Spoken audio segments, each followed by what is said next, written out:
Hey guys, what is up? Thank you for waiting on me here for a second. I started to go live and then I realized that I really needed to get myself situated with some tea because I was here by myself tonight, so I didn't want to have to get up once we started. How are you doing?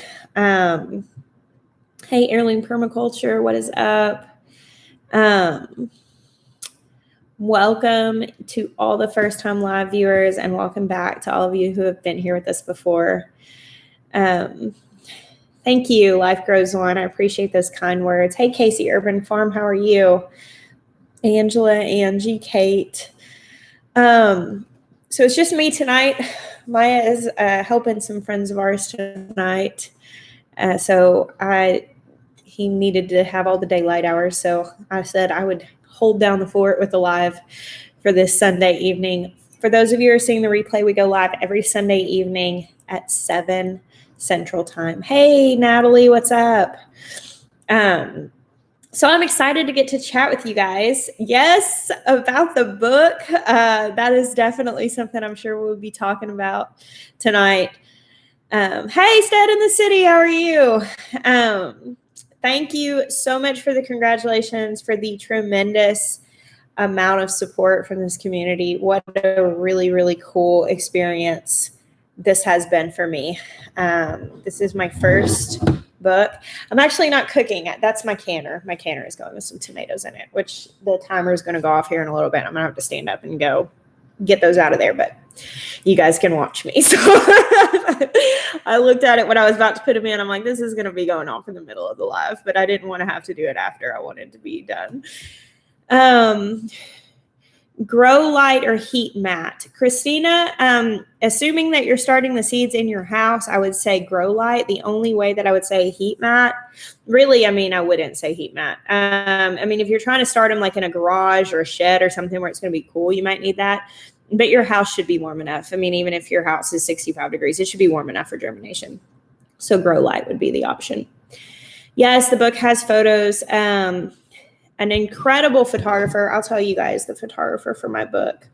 I did not do the photos myself. There'll be some photos in there that I did, but obviously we're very busy.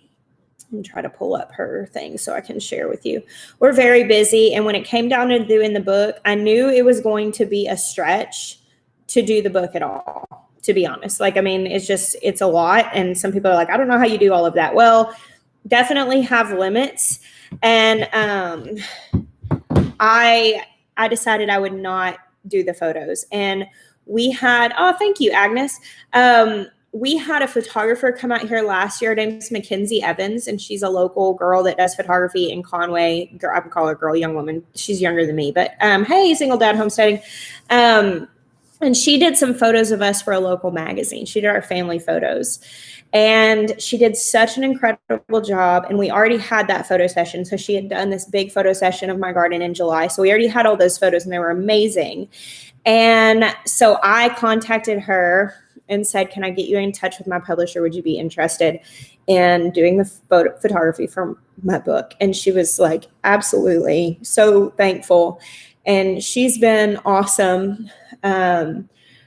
Everything with COVID is really thrown off this whole process because obviously I was writing a book when I had my kids home all the time, all of them. And so definitely has been an interesting time to do anything, but we're here in the home stretch now and I'm really, really excited. Oh, Sweet Ray is FaceTiming me. I hope he doesn't say anything appropriate whenever I answer this. Oh, I think he might have just realized that I was live. I was going to answer it live, but he said that was an accident. Sorry. I have to be careful with him. Nicole Kelsey, thank you for the super chat. Hi, Jess. I made the front page of the local newspaper for being in the first farmers market in my town. That is so cool. Congratulations. Thank you, Jessica Jones. Urban homesteaders, what scents do I love? I love like vanilla, and I like warm scents. That's probably like if I had to choose something, it would probably be like very warm scents. And I also just like really like, I love the smell of like real cocoa butter and stuff like that, like just really natural warm scents. Okay, I see some questions I wanted to answer. I've never heard you talk about leeks. Why? Well, Lawrence, I would think that maybe you missed some videos. I've definitely talked about leeks. I've got a long row of leeks growing in the garden. In my most recent kitchen video, I was dehydrating them. This is my first year growing them, so I have not grown. I don't have a lot of experience with growing them, but I did this year. Who is Ben Turn? Can anyone answer? Ben Turn is our employee. And at this point, dear friend, because it's kind of hard to work in such close quarters with someone in your home on a regular basis and not become very dear to them and them to you. But Ben Turn, actually, we get a lot of messages with people offering to come help at our farm. And we have pretty much declined a lot of that just because it's very hard to manage people, and this is our home. This is where our kids are. And we get a lot of those kinds of messages. We didn't have like the insurance for it and stuff like that. So it just, we kind of didn't really do that for a while. But at one point, Ben Caldwell messaged us and said, I'd love to intern on your farm. This is something I'm really interested in. He was a homeschool kid. He's kind of got that about him of like wanting to learn something and just like apprehending opportunities to learn. And Jeremiah, like, I don't know, he was like, I don't know, this message just really stands out to me. I just really feel led to kind of talk to him. Well, we were going to a plant sale in Conway last spring, and he was coming to meet us. He was going to come meet us at this place before we had him out to our house. Well, he came and I was like, I remember you. He had come to the shindig and I had met him at the shindig. And like, he had just really stood out to me then.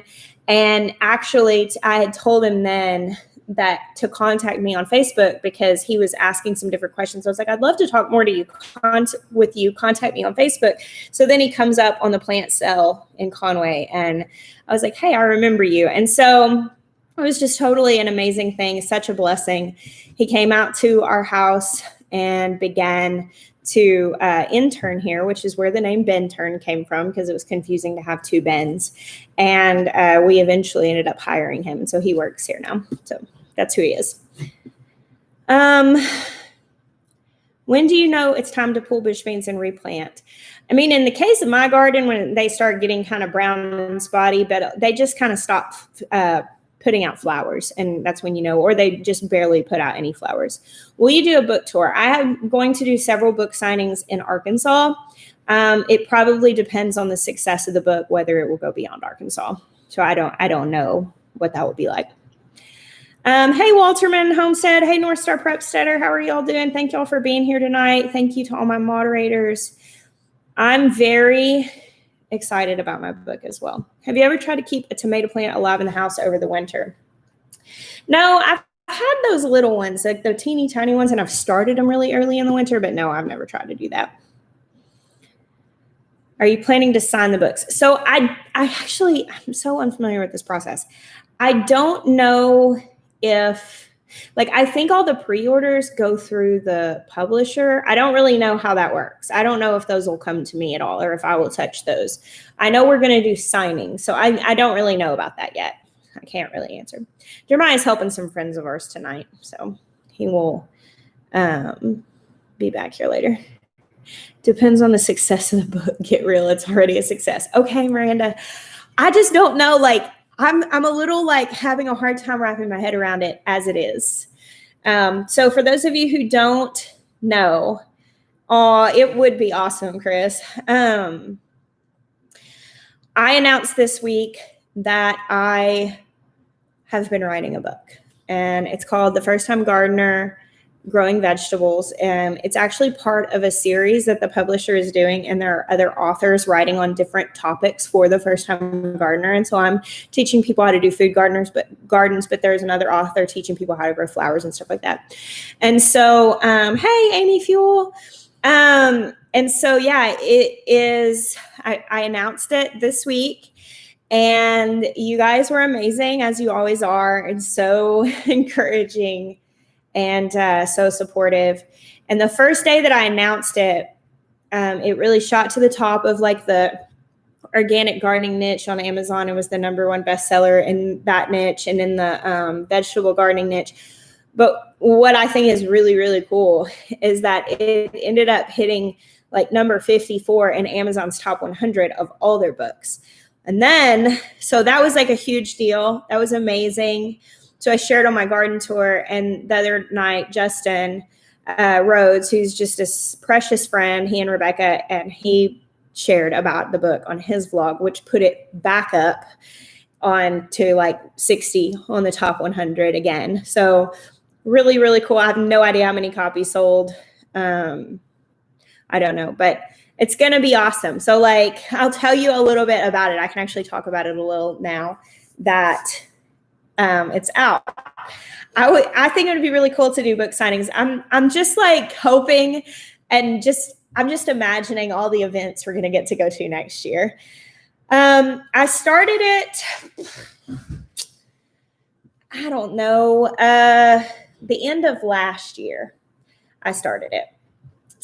I don't know if it'll be an audiobook. I think that would be really cool. The thing is it's going to be very beautiful and very illustrated with photos. There's a lot of photos in it. And so like to be able to show people what I'm talking about, like we're going to be talking about like pest damage and troubleshooting and different things like that. And like just different things like basically, I don't know where Bruce is. If Bruce comes over here, I will definitely show him to you. It's going to be really beautiful though. Very color, very, I mean, it's very, very me. They have done a very good job of getting that part right. Let me hit these super chats real quick. Keely, cherry tomatoes grow in clusters. Once all the fruit in the cluster is picked, should I remove the stem? The plant does not use it again, so you can remove the stem if you want to. How does someone come across an internship like Bintern? I mean, just ask. Like some farms will have something for you to do and some won't, but I mean, you can just ask. That's all he did. Margaret Huffman, thank you so much. Jackie, help squash bugs, cucumber beetles, and Japanese beetles are trying to destroy my garden. We bug, egg hunt, daily treat with DE and neem oil multiple times. Any suggestions? I mean, DE is really like my go-to for beetle type stuff. That is very difficult. One thing that you can do, and I've done this before, I haven't done it this year, but take tape to make the egg hunting easier is take tape and like go put it around your hand, sticky side out, and go grab them like that. That makes egg hunting and bug hunting faster. And also I've seen people use little vacuums to vacuum them up. So I don't know diatomaceous earth, but then I always lose my squash bugs early. So I don't know that I'm really the best. I think it says on Amazon how many pages it is. I think it's like 179 pages. I mean, it's like a normal, 40,000 word, like a normal paperback book, that has a lot of photos in it.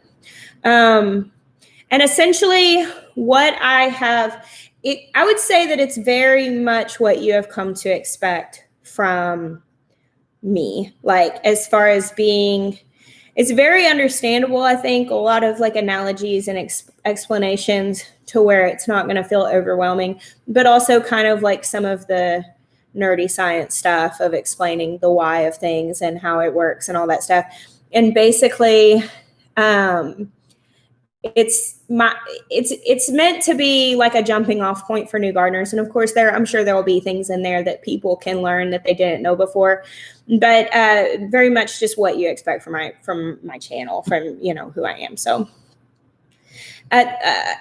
Alethea, there is a retailer in Australia, and I can't remember what their name is, but if you go to the the publishers, I put a link on my video, my garden tour yesterday, and there's a link to the publisher's page of the book, and they list all the international retailers on there for pre-order. So it's definitely it's just a completely wild experience. And I just thank you guys so much for your support, because my mind is blown. Like I just the other day was like, oh my gosh, this is for real. So I'm pretty excited about it. Thank you all so much for pre-ordering. Amanda, yes, those garlics in my tower did end up growing. So you could definitely grow garlic in one of those towers.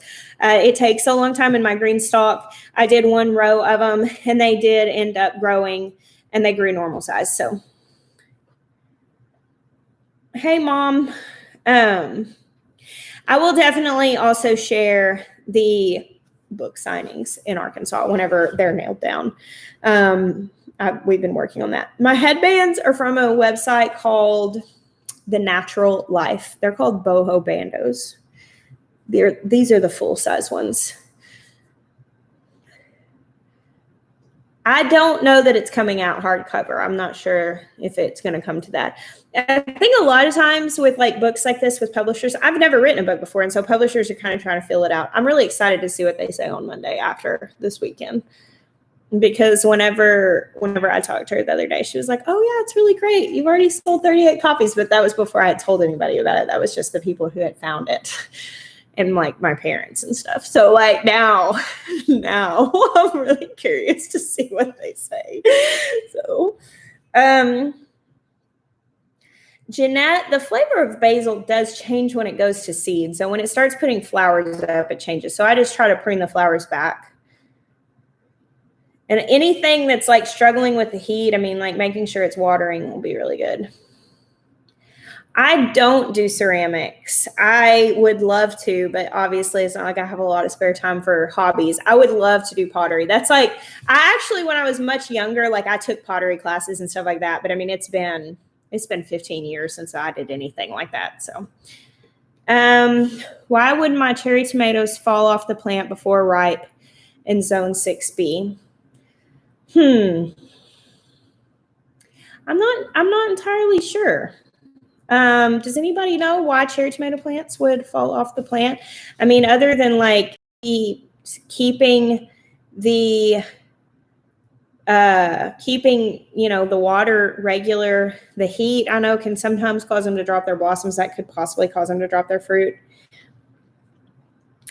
The paint color, I'm pretty sure it's deep evergreen. I feel like that's the one we used. I had somebody tell me that one was not the same, but I will tell you that this looks way different, and it looks a little different in video and in pictures. I don't know, maybe not. Sometimes it looks really bright in videos, and it doesn't seem that bright. Hey, Freedom Homestead, what's up? I don't see you, but I see someone saying hi to you. Hey, the Tinkerer's wife. Gina, do you hope to start your own tomato variety someday? I think that would be really cool. I've thought about kind of playing around with cross-pollinating, but I have not really gotten into that yet. But that would be really cool. The lemon tree's doing good. Will squash grow up and over an arch? Some squash will, as long as it's not a bush variety.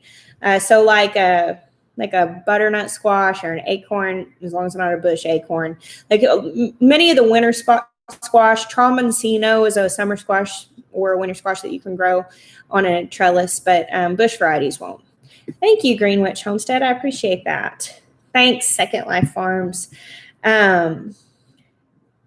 Do green bean seeds have to be dried on the plant, or can I bring the huge ones inside to dry? I have only ever dried them on the plant. I think the danger would be accidentally harvesting them too young. I mean, and then them drying out but not being fully formed. So I think it's best to dry them on the plant. So Benny and the boys are next door with Michaela, since Jeremiah wasn't here tonight while I was doing the live. Yes, Rachel, the table for the pavilion is hopefully coming soon. I have a living room again. Look at this. We just put furniture today, which is nice. Maya was cutting in the trim a little while ago and moved the couches back in. Y'all want to know who's the most excited about the couches being back in the living room? Is Con, our Great Dane, because it's hard to lay on the floor for a big, giant, bony dog. And so he has had this struggle in the house because he goes and lays on my bed, but he wants to hang out with us. And so now he has a couch again. Oh, that's my canning here. We got to go to the kitchen, guys. Okay. I'm going to set you down right here. I gotta pull these out of here. So, do you winterize your green stalk strawberries? I don't. I haven't really. I just planted them this year for the first time, so I have to worry. I haven't worried about that. But somebody told me recently that green stalk actually did a article about that or something. Can you see my pantry? So we're gonna do a video. Gosh. We're going to do a video telling about that. I don't know how to work my stuff yet, so I'm sorry this timer keeps going off. There we go. The other day, the timer went off. I turned the oven off instead of the timer off, and then whenever dinner was supposed to be done, it wasn't done. Oh, let me turn the heat off of this. Okay, sorry. I knew that was going to happen. Is it important to weed around potatoes? Will it affect my potato production if I don't? A few weeds probably won't hurt, but I mean, if it's a lot, you're going to want to do something about it because it would. I mulch my potatoes really heavily, so I don't have to deal with a lot of weeds. So maybe if you do weed them, maybe mulch with some straw to keep them down. I'm so glad to hear that, Taylor. Harvesting successfully for the first time. Pete, the seed cabinet builder, is my daughter's roommate. Really, Joanne? That is really cool. I sent him an email the other day before I put the video up, but I've had so many people email me asking if he sells cabinets. So if he does, please have him contact me if you talk to him, because I can get his information out there if that's something that he's wanting to do. Just absolutely gorgeous work. Kimberly, I hope I said thank you to you. Thank you. Do you use straw for mulch and not hay? Yes, I use straw. I've used hay. Hay tends to have more seeds in it, but also like hay is actually has some nutrition to it. Like there's actually still energy from the plant there, whereas straw is just a byproduct. It's just like the husk. And so whenever you mulch with straw, you're not really adding a lot of nutrients back to your soil as it breaks down, and it breaks down slower, whereas hay breaks down and actually like enriches your soil, but it also has seeds more. Are the inside tables done? No, the inside tables are not done. We actually recently kind of like, after this haul of getting the kitchen in, I was just kind of like, hey, Maya, like slow down. It's too much. Like, let's just slow down, because Maya and I can get so much done. Like we actually have a very, very high capacity to like push and get work done. But like when you get to the point that you're starting to realize that you're really starting to get tired, like I'm like, pull a plug, like slow down. There's no rush anymore. And now that our house is functional again, like we have what we're eating on a plastic table, but it's functional. And so I was just like, there's no rush. We don't have to hurry all these projects. Is it possible to have a sterile tomato plant? My A1 is like 6 feet tall and 5 months old and still hasn't produced one bloom. I would think that's probably some sort of deficiency in the soil. And they make like organic fertilizers that you can add potassium to your soil. That would be my guess of what that was. And they make fertilizers that are actually like bloom fertilizers that you can put on flowers to create more blooms. And if you are dealing with tomato plants not putting any blooms off, it's most likely something in the soil that they need. So I would maybe look at that. He's a full-time college instructor. Well, that cabinet is an absolute treasure. He's incredibly gifted. Just absolutely blew my mind. What an heirloom. I think my kids will end up with that in their house someday. Just absolutely amazing. What do you use to fertilize your beautiful flowers? So far this year, I just used this rose fertilizer from, am I frozen? Hopefully. Phosphorus is for bloom and root production. There we go. Thank you, Jack. Phosphorus, that's what it is. Thank you. That's the word I'm looking for. And that you can actually get just phosphorus fertilizers and soil amendments. Can you film an updated list of heirloom musk grows this fall? I can do that. The reason why I've not been posting a lot of like specific videos about varieties is that some specific seeds are very, very, very, very difficult to get right now because so many seed companies are out of stock. And what is happening is I'll talk about a variety that's out of stock, and then I'll get 50 messages from people asking to buy seeds from me because I have the variety. And I obviously don't have the capacity to do that. So that's why I have been, I haven't been like super focusing on that. I don't want anybody, I will do that, but maybe with a disclaimer. I just don't want anybody to be discouraged to not grow because they can't grow an exact variety that I may be growing. So, Velvet Angel, I don't think I did see that. I'd love to see it though.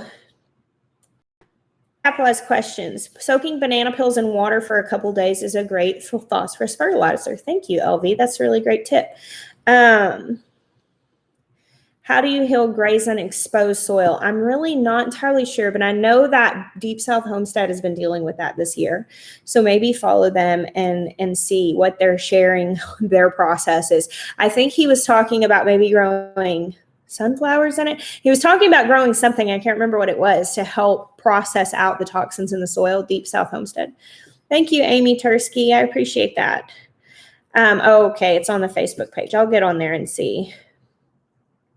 I deactivated my Facebook for the time being, so I haven't been online very much because I'm trying to finish my book for the deadline. So that's why I have been completely focusing on that. I found some Tanya's pink potted beans. That's awesome. I love them. Okay, Kathy Harvey said yes, it's sunflowers. The bees are doing great. Looks like they're kind of going in for the evening right now. Usually by this point, they're bearding pretty well, but we just had a rainstorm a little while ago, so I guess they went on in. Thank you, Region Lifestyle. Do you have a favorite breed of your new chickens? I really love all the different colored Cochins. I love Cochins, and I've never had like multicolored ones. We used to have a bunch that were black, and they were so pretty, and they were some of my favorite birds. And now I've got like a buff and a partridge, and I really like them. But I don't know, I'm kind of like learning them all. How do you keep birds out of your tomatoes? I haven't done a very good job of it this year. I've lost a lot of tomatoes in my front garden due to damage, unfortunately. Yeah, that's my canner. That's what the steam is. I was just water bathing some stuff, some tomatoes.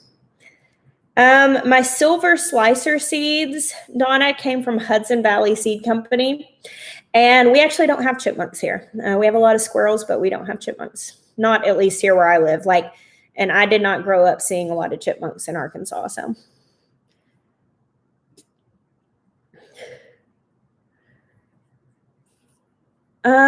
One seed away from harvest, send me a message. I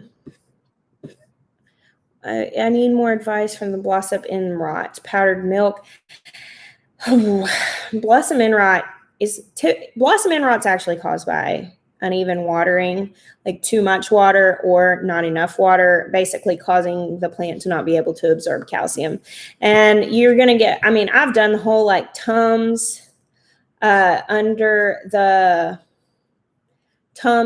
the plants and all that stuff. And you just get so many opinions when it comes down to that, whether it's something that can be fixed quickly. I've heard gypsum and lime. I've heard a lot of different things, but right now I'm dealing with it. So I obviously don't have the solution. Banana is potassium, not phosphorus. Do you have armadillos? Yes, we have armadillos. That is something that we have a lot of. My necklace says Ablaze. It's made by Lovishly. I found them on Instagram. Oh, yes, Anchorage Prepper. The dragonflies, aren't they so cool? There are so many of them. He said the cabinet was one special thing made for Roots and Refuge. Well, I'll just have to tell people that I'm sorry. I've had a lot of people message me that were just absolutely amazed by it. I can't imagine. I'm sure the shipping of it would be very, very expensive. Someone said bone meal is really good for calcium. How can I get rid of the morning glories? I have a lot of bindweed. I just try to make sure I pull it up before it goes to seed. Yep. Okay. Amelia said Danny did say sunflowers to draw the grazing out, though it would be 4 to 5 years to get it out entirely. That's pretty awful. It's not. The steam back there is just getting caught on the light. The canner's off. I turned the heat off from underneath it. It was just really hot. I was canning without the lid, but it's that all-American pressure canner, and so it holds heat. That wire will be hot for a little while. Oh man, Velvet Angel, that stinks. I hate it whenever you think you're growing one thing and it turns out to be something different. Have you ever grown tropical fruit as an indoor plant? I have not. My mom has stuff. My dad has a lemon tree in his sunroom. My mom has banana trees that she takes in and out. She's got bananas on them, but I have not.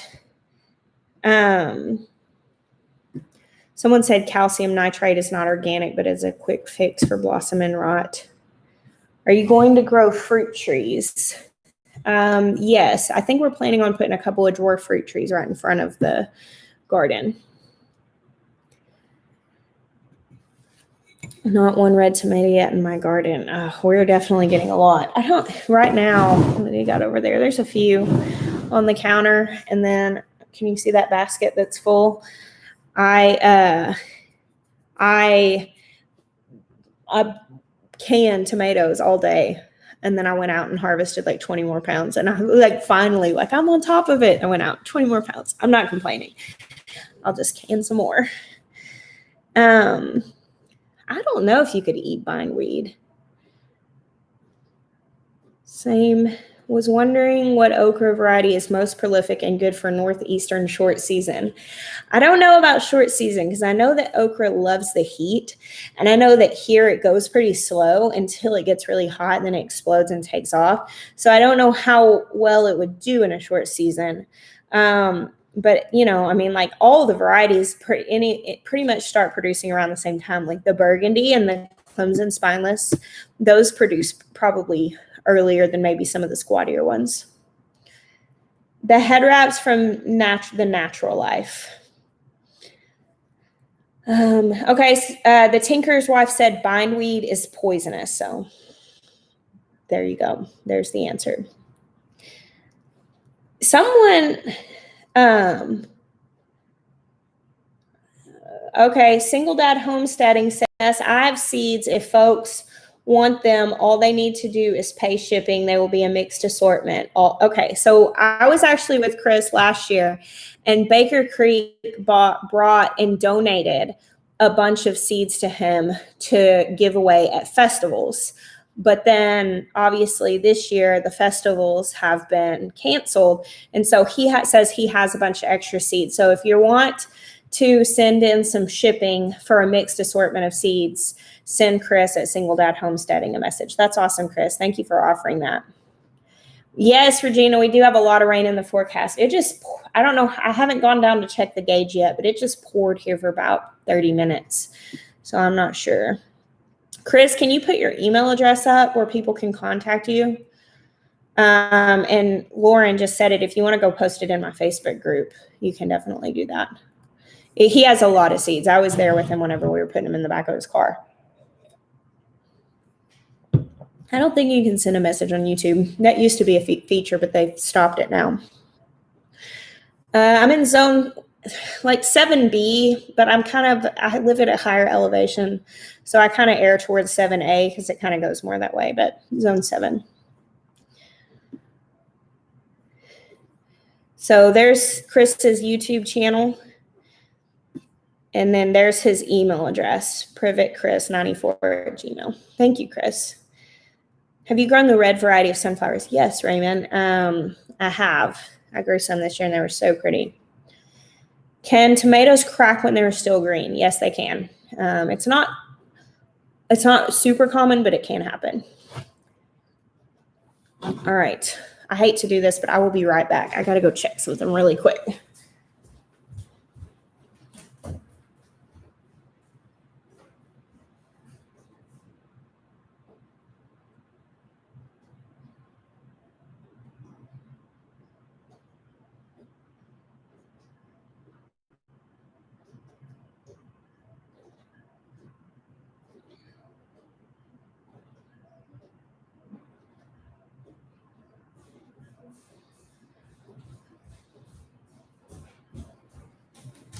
Sorry. I thought I heard a goat crying. Okay. Whenever I'm by myself, I'm like, I don't know what to do. Okay, sorry. Yeah, y'all got to admire my kitchen for a second. I'm used to having Maya here. Maya's helping a friend of ours tonight. So what type of salt I use? Celtic sea salt is the brand. And I've got the gray and the pink and the regular. They're all really good, but the gray I think may be my favorite. I am posting a video about salsa tomorrow. I just shot it today. I made salsa today and shot the video. I actually made a mistake while I was shooting it, but I told you guys what the mistake was, and I'll be sharing it.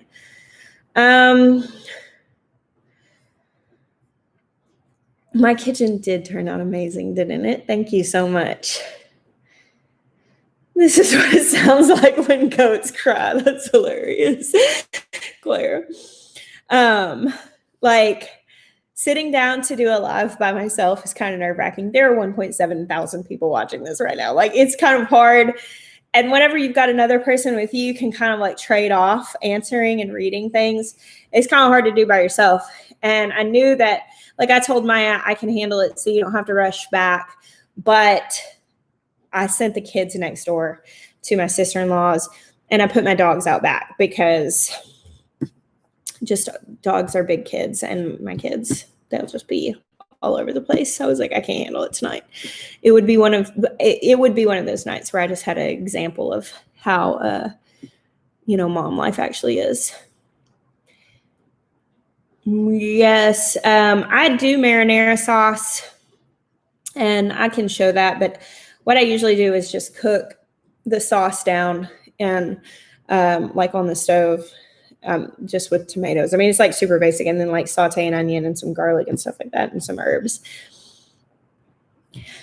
We are going to do book signings. Yeah. We'll get all that stuff nailed down and announced. We'll be doing multiple book signings all over the state. I've never had avocado squash, but I'm intrigued. Yeah, Chris, your email may be silly. You might be completely overwhelmed. I hope that you're not. I hope that it's all good.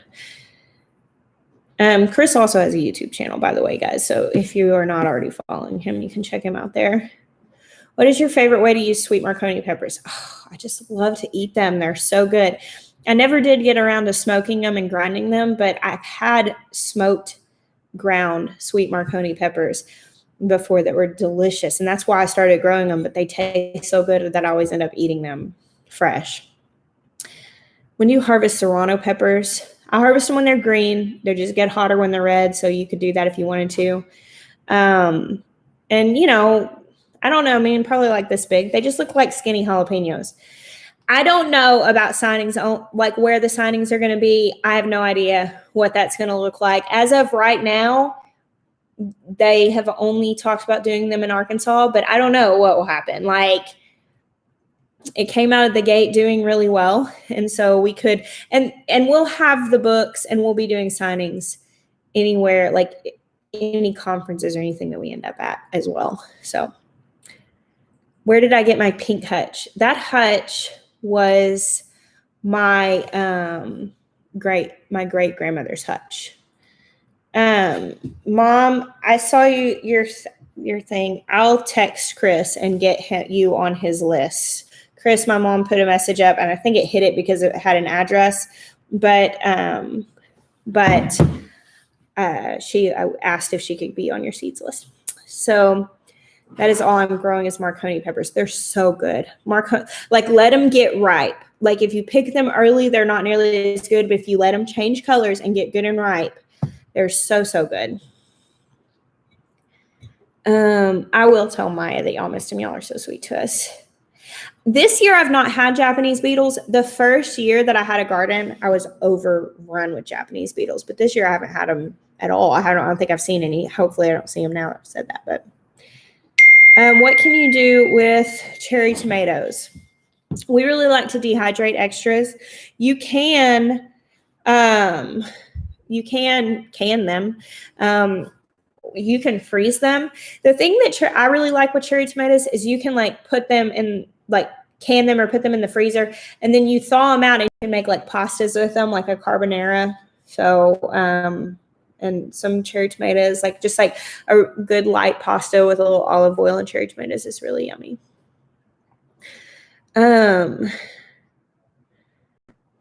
Do I need to use grow lights when starting broccoli indoors for fall garden? Brassicas, somebody said I have a tick. Oh no, that's a mole. I don't think I have a tick. Hopefully I don't have a tick. That's a mole. The brassicas, they get leggy really easily, and that's why I suggest using a grow light on them, because they get leggy really easily. And you want a grow light that you can keep pretty close to the soil so they don't, because they just don't recover as well. Like if you like if you have tomatoes, you can plant them deep, but brassicas aren't like that. So why would sugar baby watermelon plants leaves turn black and then spread to other leaves in zone 6B? It could be so many things.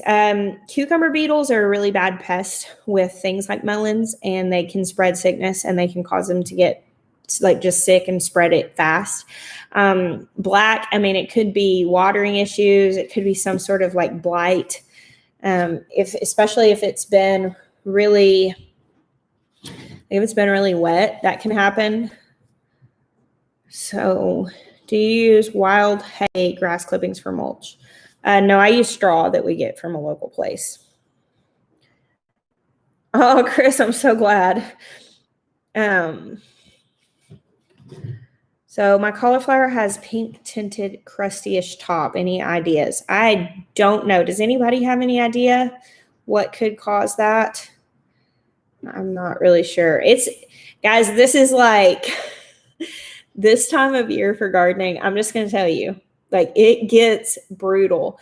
If you are gardening for the first time, just know, like, it gets brutal for everybody. Like, there's a point where the garden just goes wild, and you'd literally just strap in and ride the roller coaster, because there are some things that it's just so hard to stay on. Like, it gets to the point that the weeds and the bugs, and it gets so nuts, but if you stick with it and you keep showing up and giving it your best, you'll still be able to harvest stuff. But at some point, like, I have things that there's no sense in trying to get them to stay on the trellis. They're not going to. They're all over the place.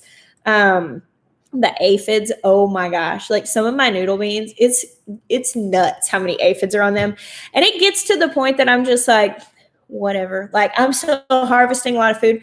My back garden, that one that we did just kind of on a whim, and that we tilled up, it's so weedy. I found this big, beautiful, beautiful melon rotting in the weeds the other day, and I was like so sad. I gave it it was yesterday. Actually, I shot it for a vlog. You guys will see it later, but it was sad. I gave it to the pigs.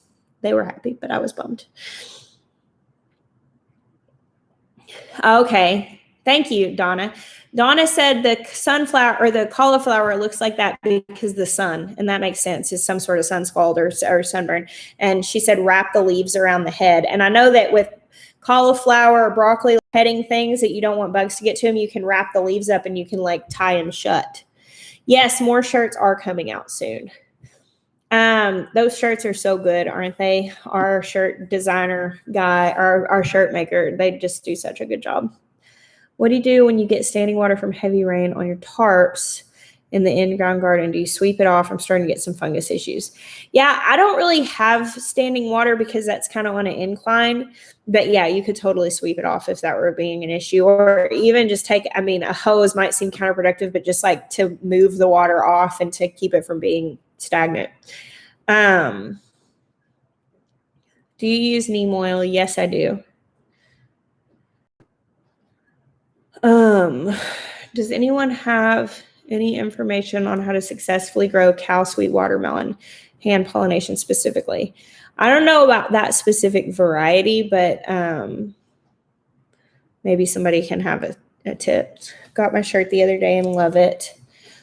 Okay, so what we did with our shirts is this. So we do not have shirts available all the time, what we decided to do was to instead of having a drop ship company from a big business that ships shirts as people order them, we decided to move to a different model so that we could support a local business.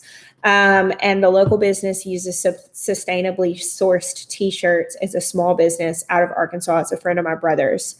And basically we moved to them. If you had any issues with your shirt, definitely email them. They are really amazing customer service. And I've talked to multiple people who they have helped deal with issues. If there were any, like, people, like I had one person that had a issue, and then one person I think had ordered the wrong size or something. But so what we're going to be doing is like short runs of pre-orders, and we'll get to where we have a few varieties that are available more often.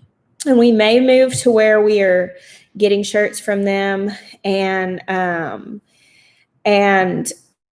where we can like ship them out here. But as of right now, we're just doing pre-orders because we don't have the manpower to do that, to do shipping ourselves. So what is your best way to eat okra? I like eating it raw. I like to roast it in the oven with just some oil and salt on it, and also like fried okra. Wow, 1.45 pound Hungarian heart tomato. That's awesome. I've had some really big ones. I cut them up today and used them and stuff, or else I would have shown you. Have to love me. I don't know. I haven't really had anything that I felt like doing, but I've definitely been praying about it because I've had multiple people ask. But I'm sure there will be another devotional here before too long. I kind of have been thinking about a couple of topics, but nothing has really like struck me as something that I really needed to say at the time. So we'll just have to see. I have been working on writing some stuff though. How do you not have mosquitoes bothering you on your videos? We really don't have mosquitoes that bad at our house. I don't know. Something bit me. I had some bug bites the other day, but they weren't mosquito bites. I think also like my family is constantly doused in essential oils, and that might have something to do with it. But we don't have them that bad here. And this year, they really haven't been bad at all. I guess they say, eat garlic. We eat a ton of garlic, but we also always, like everybody always has essential oils on, and that might be something that deters them. My tomato plants got topped, and I had already pruned the suckers. I mean, if you give it some time, they might sprout out another sucker from somewhere. That's really the only option that you have. Unfortunately, I have not grown celery, Jack. I would like to grow celery, but I have not. How do you not get mad when pests eat your vegetables? You're always smiling on your weekend tours.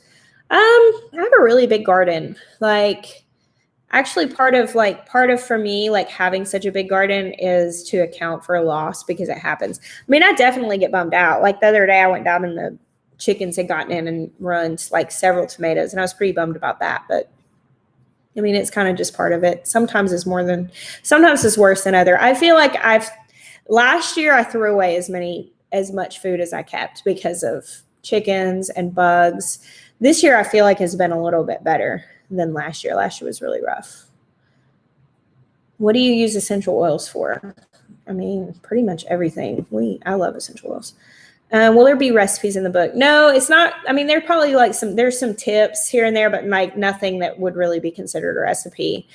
We basically really wanted to focus on keeping it like everything a person would need to know to get started with gardening. And so there really wasn't enough space to carry it into the kitchen, but I would love to write a cookbook sometime.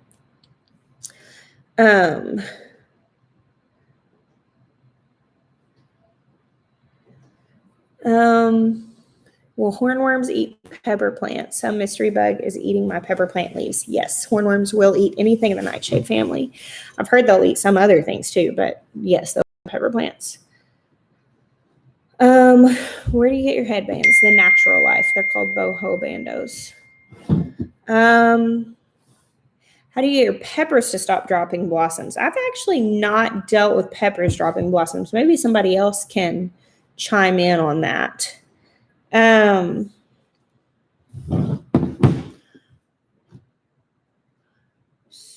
Rolled up cucumbers. What causes this? I'm not sure. Like, do you mean like the leaves are curling up?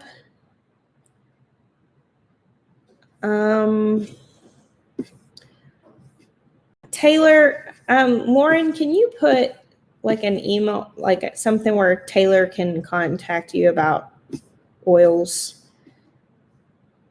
Yes, this headband is folded in half. This is how they look. This is the full size one. And so I fold them in half. But the reason why I wear these is because, well, the reason why I wear them really is because who has time to wash their hair every day? But also because it keeps the sun off my hair and keeps it from fading really bad. And so when I'm outside, I just pull them all the way down so they cover the back of my hair too.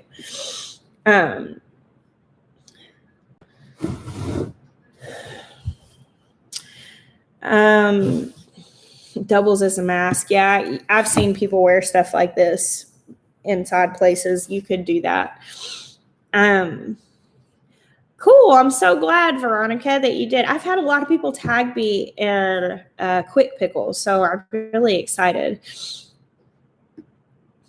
I'm going to make a junk journal with my copy of your book when I get it. That is so cool. What a cool idea. Definitely send me pictures of that. My squash is still only producing male flowers. Is there a reason behind that? I don't fully know what the science is behind that. I've heard some people speculate and say why they thought it was. Maybe somebody can pipe in and tell me if it's some sort of deficiency. But I had some squash in my front garden do that for like 2 weeks or something before it finally did a female flower. I used doTERRA oils, but now it's setting fruit, so I'm not really sure what causes that. Does anyone know what causes squash to just produce male flowers? For tomato seed saving, should you let them ripen on the vine or can you bring them in? They need to be at least blushing before you pick them to save seeds. So when they start blushing, you know they're mature. They don't have to fully ripen, but they need to be at least blushing because then you know they're fully grown. The Naked Gardeners, how are you guys? I will not be at the Homesteading Life Conference. Unfortunately, we're not going to be going to do that this year. Noah, Jeremiah's brother, is getting married next month. And so that's our big thing for next month. We're super excited about that. Jeremiah and I are officiating the wedding. So that's kind of exciting. Do you make zucchini relish or hot pepper relish? I've made squash relish before, and it's really, really good. And I always try to remember to do that. And sometimes I'll forget. I didn't make any this year. And I had not made hot pepper relish, but the squash relish has peppers in it. I've made hot pepper jelly before, and that's really good. Thank you, Beth. Thank you so much for pre-ordering and for I don't know, I've seen a lot of people say that. Have you ever, okay, so I'm trying this thing this year with dehydrating things, Carrie. And I saw where somebody, like, I can't remember what I was looking on. I was looking at like bulk herbs, and I saw this like vegetable soup mix, and it was just odds and ends dehydrated, like peas and green beans and carrots and onions and stuff like that to throw in vegetable soup. And so like when I would have like a handful of green beans that wasn't really enough to do things with, I would just come and cut them and put them in the dehydrator to start a big jar of vegetable soup mix. So this is my first year doing that. I haven't used any of it yet. When should I prep my soil, plant cover crop to get ready for spring planting? Well, if you're going to plant cover crop, you typically do that. Kind of depends on where you live. Like if you live somewhere where the ground like freezes hard, then you don't do that. Like, I actually don't know what you do. I don't live where the ground freezes hard. I know that if like where I live, where the ground doesn't freeze hard, you plant your cover crop like at the end of in the fall, and it grows over the winter, and then you till it in. Like there's a guy down the road, he plants turnips. He covers his whole garden in turnips, and then he puts a sign out that says free turnip greens because they'll grow in the winter. And you can go harvest greens, and then he just leaves them there. And then in the spring, he tills them in. Curling cucumbers. No, my cucumbers are all curling and browning and getting crunchy because it's too hot for them. But I would say probably watering. It's either too much water or not enough water. When to plant fall carrots in zone 7A, Virginia. Carrots are kind of tricky because you got to hit the right window, because if it's too hot, they won't germinate. But I would say probably like the beginning of September, and cover them when you plant them so that the soil doesn't completely dry out, like put a board or something down over them. And then when they start to like germinate, you take the board off and then they'll grow. So, hey, Aspect Traditions. Where to buy a pressure canner? I have noticed a lot of places are sold out, so I have no idea, but I would check with Layman's because that might be a good place that would have them. Sorry. What's the purpose of cover crops? What do you think about the new no-till fad? I don't think that it's a fad. I think that it's something that people are learning, and I think it's definitely valuable to learn. I think that we have to be careful in anything, that whenever people find new ways that they feel like are superior and they feel like they have a reason why, that we don't discount it as some newfangled way of doing things. I think we should definitely I think no-till is absolutely 100% a superior way to garden than till. Maybe not in all cases. There are always exceptions to the rule, but I think there's something to be said about allowing soil to develop structure and grow a healthy ecosystem without destroying it with a tiller. So I don't know. I think it's awesome. Where do we buy drip tape? Mine came from Haas Tools. I do have a video about the board method with carrots. Thank you. Tomato fruit worms. I'm not sure what kind. Are those the brown ones that get in the fruit? I know tomato hornworms we go out and pick. The fruit worms, I mean, like BT is really the caterpillar killer stuff. Okay, Vonnie said Walmart has Presto 16 pressure canners for $78. Just bought one last week, so there's that. I'm so glad to hear that, Erin. I love it when people harvest the best tomato they've ever had. Can you start beets indoors under grow lights and seed cells? Yes, you can. I did that. Yeah. Thank you, Tammy. Yeah, I have an All-American 921, which is a 21 quart All-American pressure canner. I think it's technically 21 and a half quarts.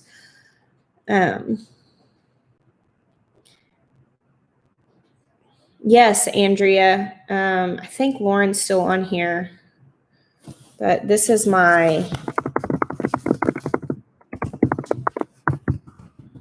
that's my email address for essential oils if you'd like to email me. How did you figure out the window configuration on your greenhouse? Well, Maya built that, and it was really kind of like puzzle pieces. We had a lot of windows to choose from, and he just pieced them together and what would work. Chris said he has the All-American 925. That's the bigger one. They don't get bigger around, I don't think. I think they just get taller. Oh my gosh, my Kakuzi squash is going crazy. There's like 15 on there. That's just absolutely nuts. When are you starting your fall garden? Like now, like we're starting stuff this week. We're starting some things inside and then getting ready to direct sow some things. Heather said Gabe Brown has great info on why no-till works and the science behind it. So I've actually had, yes, Ben got his precious fried egg.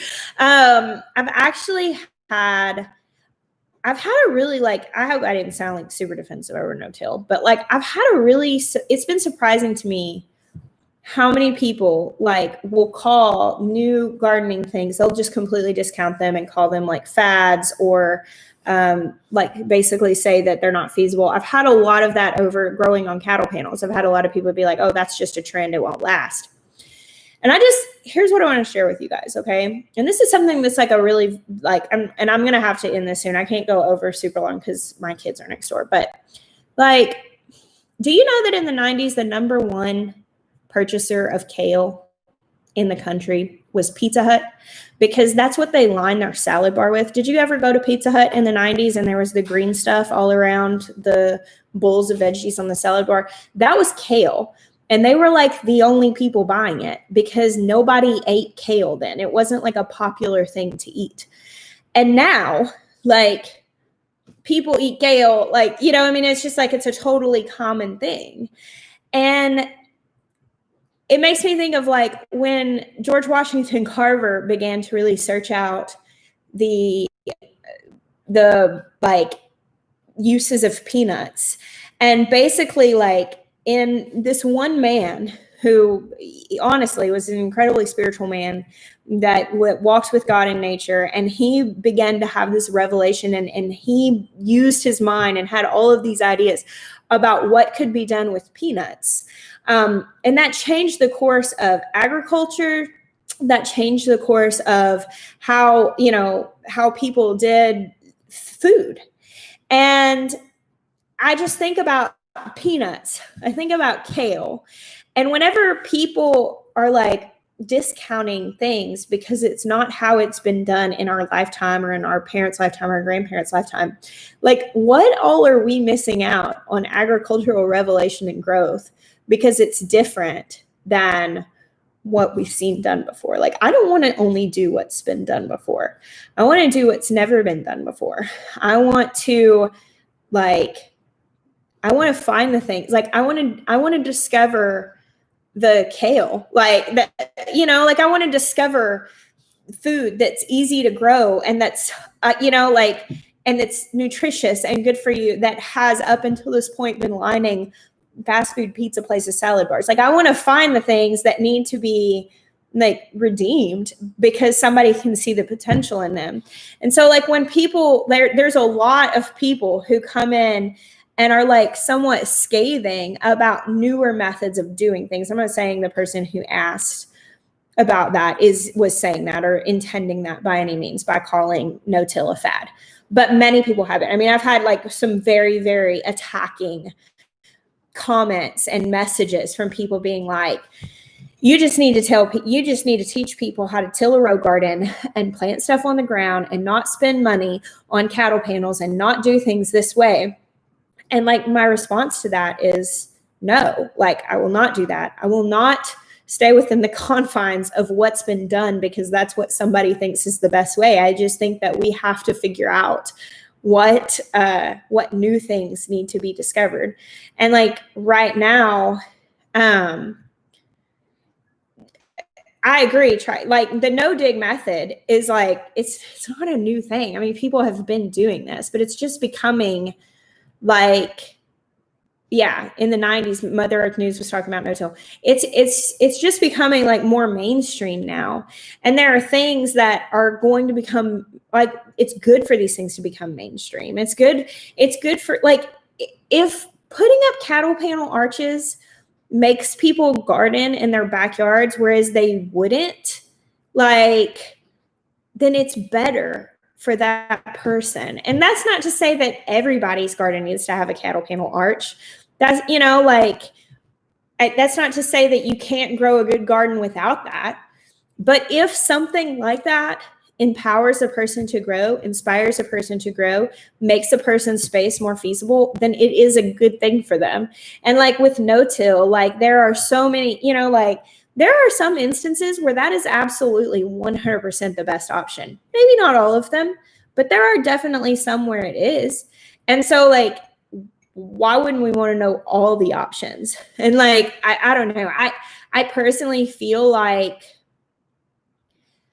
I mean, like, just this is my personal conviction and what I really feel like by the Holy Spirit. I feel like there are a tremendous amount of agricultural revelations that are just ripe for the picking. I feel like for the people who are willing to, like, that's why I'm constantly trying things. Like, I tell you guys all the time, I don't know, it's just an experiment. I just want to see what happens. I want to find kale. Like, I want to find these things. I want to figure out and bring things to the forefront that we haven't been able to see. And that's why I'm always telling people, hey, you should roast radishes. You should do this. Hey, did you, like, I love, oh my gosh, rutabagas. They're so good. And let's try, I want to find all the ways to cook rutabagas because, you know what? I think a bunch of people could grow rutabagas that might not feel like they had a space, like, or maybe they can't eat potatoes and it would be a good option. Like, I want to find all of these things. Like, I want to try these things. And so, yeah, I know that's kind of like a, it's kind of a squirrel trail there that I can go down.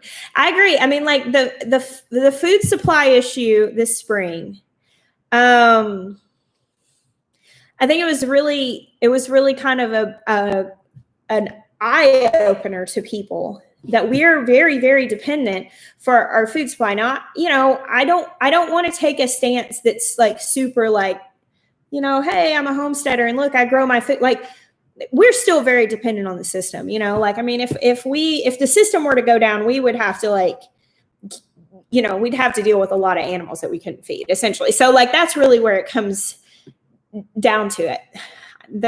Think of it like this: just because Jess does it this way doesn't mean that you have to. She's a teacher, but also a student. Absolutely. Keely, I've been the cattle panel arches. If you look up Roots and Refuge cattle panel arch, there's a video showing how we do that.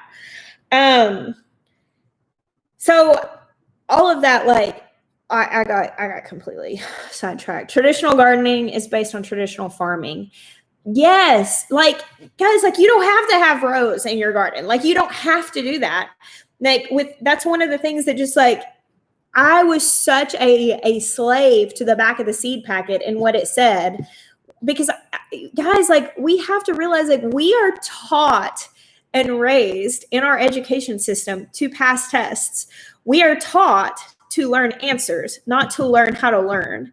And I don't know, like, I heard this quote recently, and I can't even remember the guy that said it, so I'm sorry if it's like ugly to quote somebody and not remember their name, but like, it was somebody quoting this guy.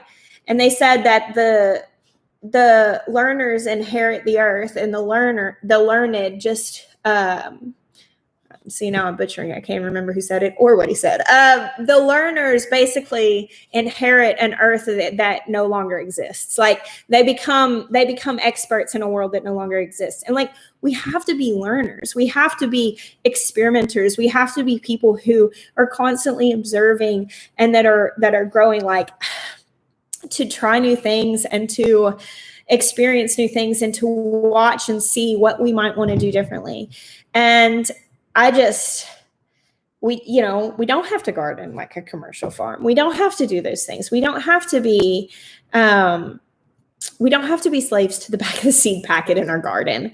Guys, let me tell you this, like, I feel, now that I have written a garden book, I can say this: I feel so much for people who are trying to put information on seed packets. Do you understand the pressure to try to teach somebody all of that information on like a 3x4 inch space? And so what happens is people will present things as black and white that are not black and white. They're very gray. They'll say, start these seeds 6 weeks before your last frost date, when in all truth, you could plant those seeds for the next 7 months. And so like, you see these things, and it's eye-opening to me when we get to the point that we realize like this is not black and white. I don't want to be a test passer. I don't want to do that. Like, I heard somebody else say, I was listening to this podcast and I heard this guy say, and this is very validating for me. And it would probably make somebody mad, but I'll just say it anyway. But like, they said, A students go on to have very successful careers, but C students often change the earth. Because whenever you're a C student, whenever you've already learned that you can fail and it does not end you, then you take bigger risks. And like, okay, there's the quote. Lauren said, "In a world of change, the learners shall inherit the earth, while the learned shall find themselves perfectly suited for a world that no longer exists," by Eric Hoffer. Thank you very much for finding that. It's much better when he said it than whenever I tried to. But like, you like, it's you're not a moron for being unteachable, Yvita. Like, it's not. Like, it's to be the person who's like, I am just going to try this. What's the worst that can happen? You're going to you're going to put some seeds in the ground. They're not going to grow. Like, it's just, people are trying with like seed packets. And I mean, I'm not downing I feel for the people who are trying to teach that much information on the back of a seed packet. It's very difficult. And even like every seed packet that I've come across, at some point, no matter what the company is, at some point I come across something that's like, man, that's really confusing. But I feel for him. I could not do that job. I am too long-winded. I can't even keep a video under 10 minutes. So like, I certainly couldn't keep it on a 3x5 space trying to give directions on how to grow something. But like, I just, that's my main thing in like gardening. I don't want to just teach you to grow food in your garden. I want to teach you to find the next kale. Like, I don't want to teach you just, I want, you know, oh, here's how you do this and you grow this harvest and you save this much on your grocery bill. I want you to experience that, but I also want you to become a student in this place and see what happens. I don't even know exactly like what can happen, but I know it's good. And so like, I want to go there and I want to take you there with me. And I just can imagine like a movement of people who have learned to embrace risk taking and learning that like they can fail forward and that it's like failing does not end you. I'm going to show you guys my back garden this week, that one that I tilled. And I mean, it is a hot mess. It is the messy, it's crazy. Like the weeds are so high, but like I already harvested all those sunflowers out of there. We've already harvested like a bunch of melons. We've already done like, we've already gotten, it was worth it already. And so at this point, it's kind of just like, I just wanted to see what would happen. And I'm just going to keep doing that. I'm just going to keep trying to see what happens. Do you feel that your drip irrigation doesn't water thoroughly enough or only waters in tiny spots? You have to really leave drip on for a long time. I mean, like sometimes it has to be on for like 4 hours to really water well, because it is definitely a very slow irrigation.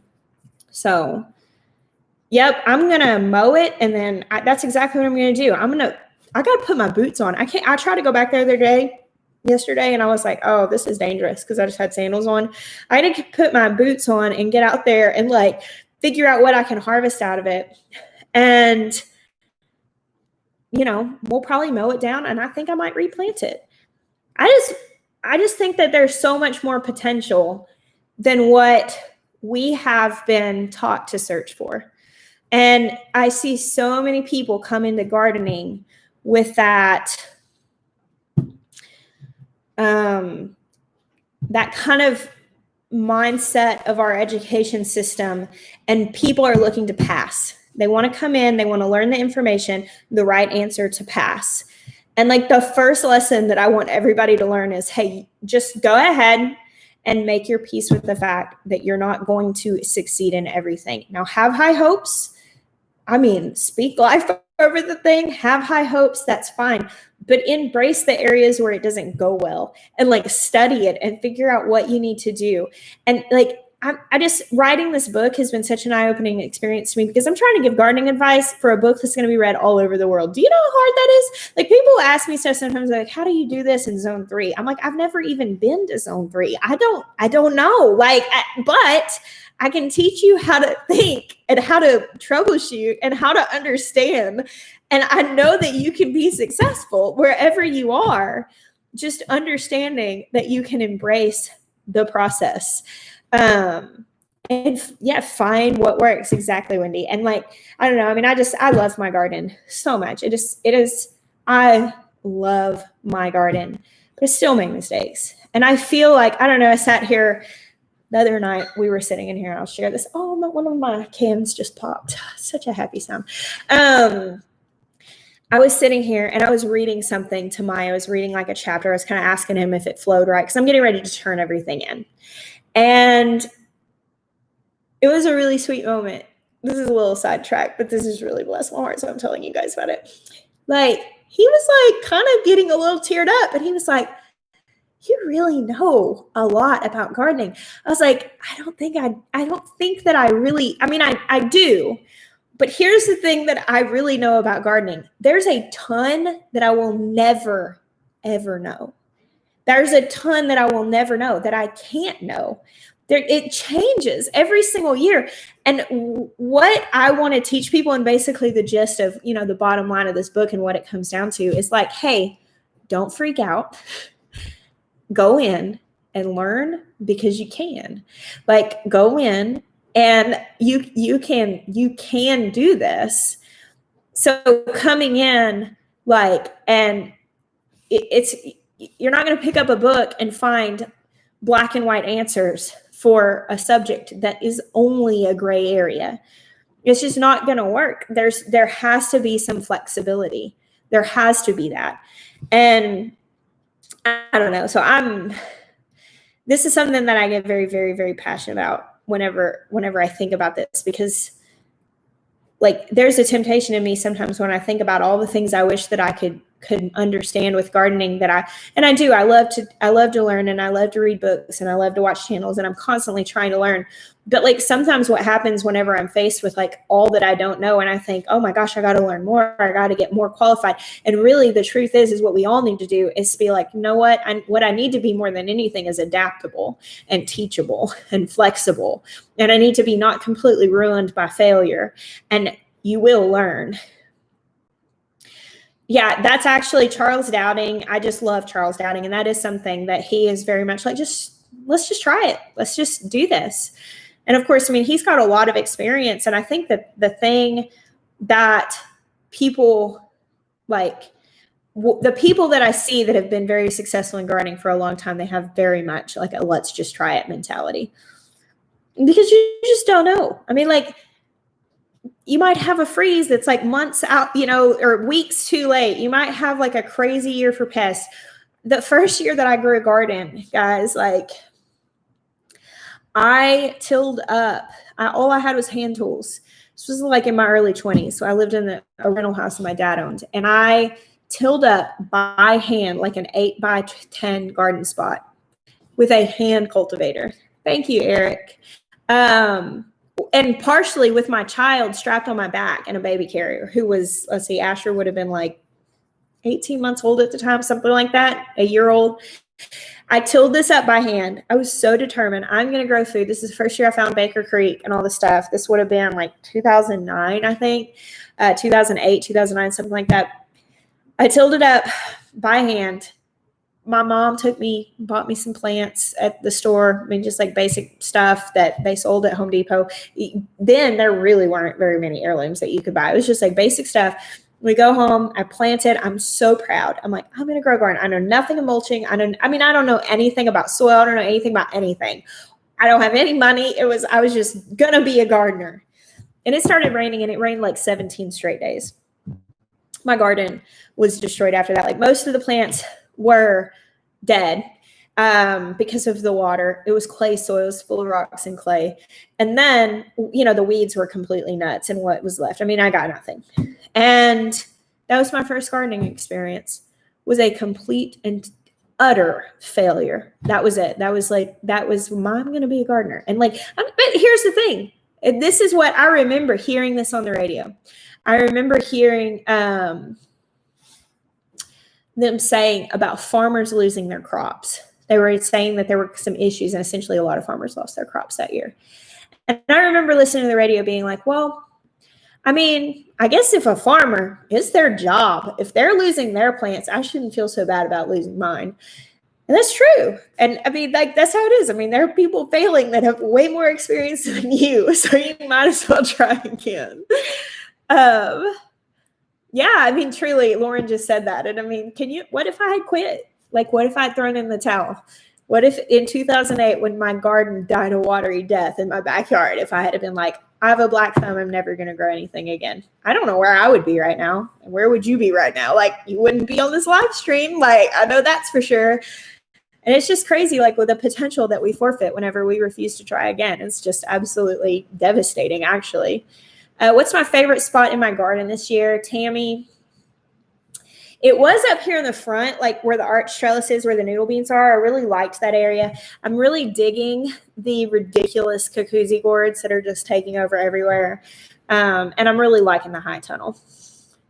Big Bear Homestead. I don't know if it's Jason or Robin. Y'all, yesterday was Robin's birthday. Make sure y'all go tell her happy birthday. I love you guys. So just started collards and mustard greens in my kitchen. They sprouted within 2 days. And now I'm thinking it might have been just a tad bit early. I don't know. Those are both pretty resilient. I bet you could probably do something. Bruce is doing good. We were actually just talking about Bruce. So I was sitting here writing today. on my laptop, and Bruce just walks straight over and he just stops right here and just lays down on the keyboard like that I'm typing on. He's that cat, turns out. So, oh, Shonda, it was your birthday too. Yesterday was actually Malia's birthday as well. Oh, it's Jason. Well, give her our love. Would you mind shooting? But I'm not disappointed that it's you, Jason. I also love you as well. Would you mind shooting a video of you taking out old plants and clearing out spaces for your new things? Yeah, we could probably do something like that. We're going to do like a explanation of the kitchen, and we're going to do a video of how to make these shelves because we're getting a lot of people asking where they can order those, and we made them. So we're going to show people how to do that. Cool, Jennifer. Happy birthday. Jack, that is so amazing. I'm so proud of you for taking this on. It'll be rewarding for you all your life to get into gardening so young. I did get we didn't get like a bad storm. We got a lot of rain and some wind for about 30 minutes. So, all right, guys, I got to go get my kids from next door. Thank you for hanging out with me tonight. And for all of your incredible support. I do appreciate you more than I could possibly say. I bless you guys. Till next time.